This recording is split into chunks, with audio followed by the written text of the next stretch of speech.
Corruption occurs in the private sector as much as it occurs in the public sector, and that happens because we know that it's a two-way street. It takes two to tango, as they say at the dancing classes. But because public sector corruption either involves public money, or as we have seen in the last week with Richard Madluli and our Minister of Police, it involves public resources being used or abused inappropriately. So it doesn't always relate to money. Corruption comes in many forms. Now there's a number that should make your kneecaps fall off.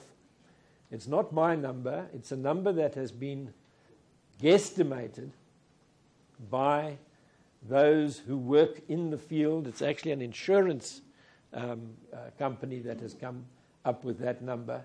It's an incredibly high number. It's 2/3 of the budget. And very often, I've presented this slideshow, very often I get people saying, no, but that is impossible. Well, yes, 2/3 of the national budget getting frittered away in corruption is notionally impossible. But remember, the national budget is not everything that is in circulation. And bear in mind that the police in the Western Cape alone managed to seize illicit drugs to the value of 13 billion rand in 1 year. So there is an alternative economy out there. My good friend Willie Hofmeyer says that tender fraud, government tender fraud in the last year involved 30 billion.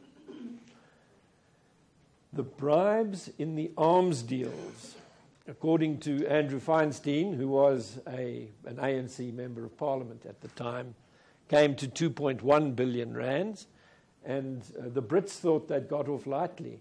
They set aside 200 million pounds for bribes, and they only ended up paying 115 million, which shows how bad we are at corruption in this country.